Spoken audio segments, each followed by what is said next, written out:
My dear friend, corona के बाद में लगातार हम लोग कोशिश ये कर रहे हैं कि डेली के बेसिस में MySureJob.com और संस्कार सोसाइटी की लगातार प्रयास कर रही है कि कैंडिडेट्स को अलग अलग प्रोफाइल में जो ग्रेजुएट्स हैं, इंटरमीडिएट हैं, जो एक्सपीरियंस होल्डर हैं, 160 रोजगार मेला जो हम लोगों के फिनिश हुए हैं उनमें से मैंने देखा है कि नॉर्मल डेली बेसिस में सभी प्रोफाइल्स रहती हैं। एक या दो प्रोफाइल छूट जाए बात अलग है। देखिए, थोड़ा सा एक अलग अप्रोच आप लोगों को भी अपनानी पड़ेगी, सोचना भी अलग तरीके से पड़ेगा, अटैम्प्ट आपको अलग तरीके से करने पड़ेंगे। क्यों मैंने इस बात के लिए कहा है? नॉर्मल जब आप जॉब के लिए जाते हैं तो आपके पास अपना पुराना करा हुआ एक प्रोफाइल होता है कि हमारे पास हमने ये काम किया और हमारा ये प्रोफाइल है। वो हमें एक बेसिक आइडिया देता है। जब कैंडिडेट यहाँ पे आता है तो उसको हम एक पर्सनालिटी पोस्टमार्टम सेशन बोलते हैं। उस कैंडिडेट की पूरी पर्सनालिटी पोस्टमार्टम होती है। What exactly he can do it, he can deliver it. कभी कभी जब वो अपने बारे में बताता है तो हो सकता है कि उस टाइम पे उसके रिज्यूम में जो लिखा है, बट हम लोग उसकी जॉब रिस्पॉन्सिबिलिटी और स्किल्स या इवन उसने काम नहीं किया है तो उसका कम्युनिकेशन स्किल अच्छा है, बिहेवियर अच्छा है, किन चीज़ों में हम कर सकते हैं। क्योंकि हम लोग के पास में डेली बेसिस में हम कंपनी से जेडी मांग रहे होते हैं, जॉब डिस्क्रिप्शन, उनकी आवश्यकता क्या है। देखिए, दो तरीके से होता है। आपने कोई ऐड देखा, ऐड देख करके आपने उसमें अप्लाई कर दिया, एक रिज्यूम डाल दिया। बट मैं आपको रियलिटी बताऊं, आवश्यकता देखने से एक आइडिया लगता है, बट उनको जो बेसिक चाहिए होता है वो एक दो लाइन में बोलते हैं। जैसे मैं आपसे एक सिंपल सी बात कहूँ, अभी आज मुझे अगर कभी 30,000 के पैकेज में किसी को फाइनल करना है तो उन्होंने पूरा मुझे एक व्हाट्सअप भेज रखा हुआ है कि ये हमारी रिक्वायरमेंट है, पूरी पढ़ लीजिए। पढ़ने के बाद में जब मैंने उनको फ़ोन किया तो उन्होंने कहा, सर सब कुछ देखिए बट ये चीज़ जरूर देखिएगा। मैं आपको रियलिटी बताऊँ कि सिर्फ सिलेक्शन उस पॉइंट से होता है, और वो जो पॉइंट है वो इतना बड़ा पॉइंट नहीं होता है। जैसे उन्होंने कहा कि कम्युनिकेशन स्किल अच्छी हो, लेटर ड्राफ्टिंग अच्छी हो, किसी ने कहा कि सर मैकेनिकल में ये चीज़ उसकी अच्छी जरूर हो, वो ये देख ले। तो वो जो पॉइंट्स बोले जाते हैं वो पॉइंट्स होते हैं। अकाउंट में जीएसटी उसको आता हो, इनकम टैक्स आता हो, बैंक रिकन्सिलेशन आता हो, वो क्लाइंट से बात कर ले, एक्सपोर्ट में उसने ये काम किया हो। ये जो बातें बताई जाती हैं, सिलेक्शन उस पॉइंट से होता है। और मैं आपको एक बात बताऊं, ये कोई जरूरी नहीं कि एक्सपीरियंस बंदा ही वहीं पे काम कर सकता है। एक नॉन एक्सपीरियंस बंदे को भी हम लोग उन कैंडिडेट के साथ में जो ऑलरेडी उस प्रोफाइल में काम कर रहे हैं, अगर कुछ दिन की सिटिंग बैठा दिया जाए, उनके साथ डिस्कस कराना स्टार्ट कर दिया जाए, तो उन कैंडिडेट्स के भी पैकेज अच्छे आए हैं। कंसल्टेंसी और एक सोशल एकेडमिक कॉन्फ्रेंस संस्कार सोसाइटी का डिफरेंस समझिएगा। वो आपको एक रजिस्ट्रेशन करा सकते हैं, रजिस्ट्रेशन कराया आपको, वैसे रजिस्ट्रेशन हम भी करेंगे, नेचुरल है, उसके बिना तो नहीं करेंगे। बट पॉइंट एक उसके ऊपर भी है, एक जिम्मेदारी, कमिटमेंट, कि हाँ एक कैंडिडेट को अगर हम इंटरव्यू करा रहे हैं तो उसकी वो प्रोफाइल मैच करनी चाहिए, उसको जहाँ अच्छा लग रहा है वो वहाँ पे काम करे, साथ ही साथ में उसकी आत्मा भी गवाह कर रही हो कि हम यहाँ पे काम कर रहे हैं। सपोज करो उससे अच्छा नहीं लगता, उसको दूसरे ऑप्शन भी मिलने, और नहीं अच्छा लगना है, 3 महीने काम करके आ रहा है तो फिर उसको दूसरे ऑप्शन मिलने। जब तक उसकी प्रोफाइल कंपनी की जरूरत के हिसाब से मैच नहीं हो रही है और उसको हम करा नहीं दे रहे, अर्निंग में वो आ नहीं रहा है, वो कहीं ना कहीं रिस्पॉन्सिबिलिटी हम लोग की बनती है और हम लोग ये कर भी रहे हैं। जो कैंडिडेट रह जाते हैं, जो कैंडिडेट, हाँ ये जरूर है कि आज इस क्राउड में, भीड़ में, वो कैंडिडेट पहले चुने जाते हैं। ये भी देखिए कि स्किल है। आप अगर खुद, अभी कुछ कैंडिडेट ने तो कई बार मुझसे इंटरव्यूज मांग करके खुद अपनी जॉब लगवा ली।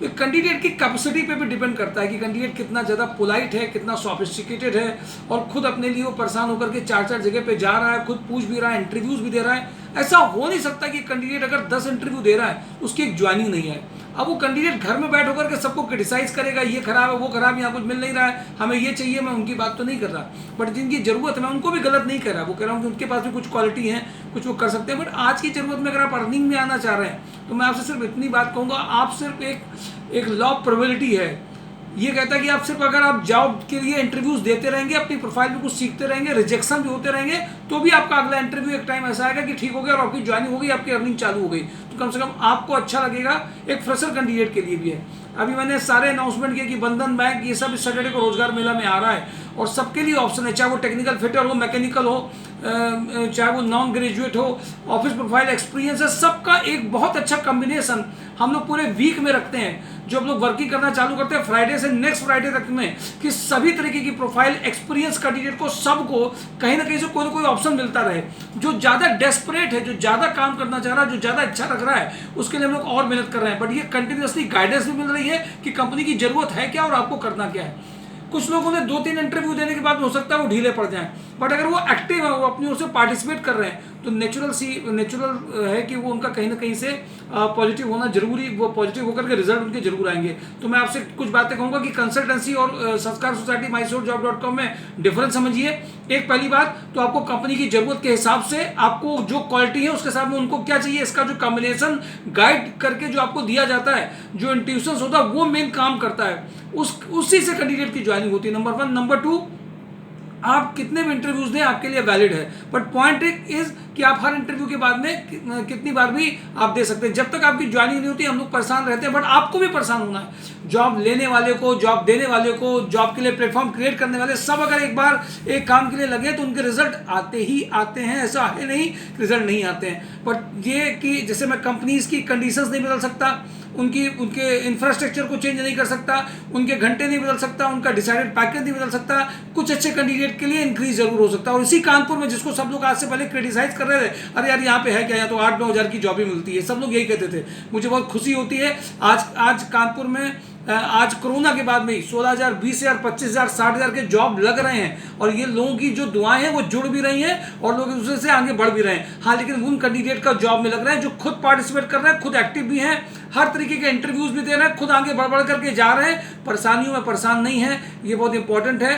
और मैं आपसे कहूँगा कि आप बिल्कुल स्टार्ट हो जाइए। दिवाली के पहले आपके हाथ में जॉब हो, यही सच्ची दिवाली, और आपके घर में भी सच में दिवाली का वो दिया जले जिसमें खुशी शामिल हो। आगे बढ़ जाइए, मेरी यही आपको गाइडेंस है।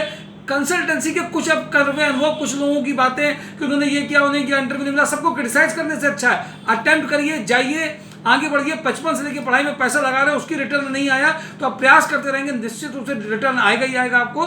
दैट आई एडवाइस यू कि ये आपका अटेम्प्ट बेकार नहीं जाएगा, बट प्रयास आपको ही करने पड़ेंगे।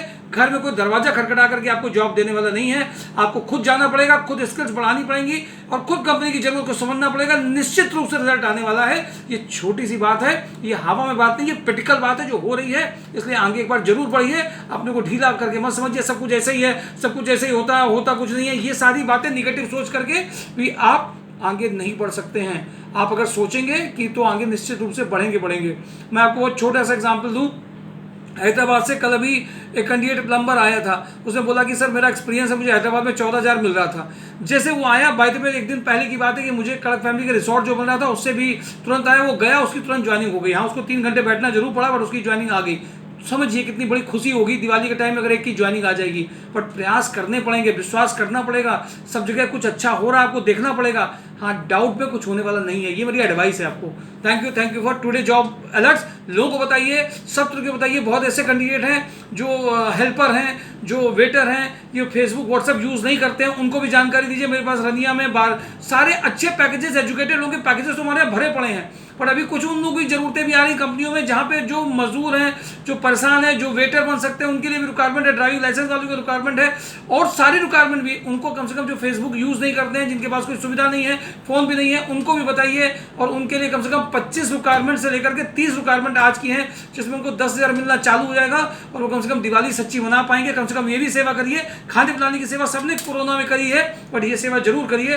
Thank you for today job alerts. देखते रहिए, लोगों को बताते रहिए। कम से कम आपका एक फॉरवर्डेड मैसेज लोगों को मदद करेगा, एक घर में खुशी जरूर लाएगा। Thank you for today job alerts. देखते रहिए और MySourceJob.com को सब्सक्राइब करिए, ज़्यादा से ज़्यादा लोगों को बताइए। एक किया गया मैसेज किसी में अगर जॉब में आएगा तो आपको रियल में उसका फायदा होने वाला है। Thank you for today job alerts.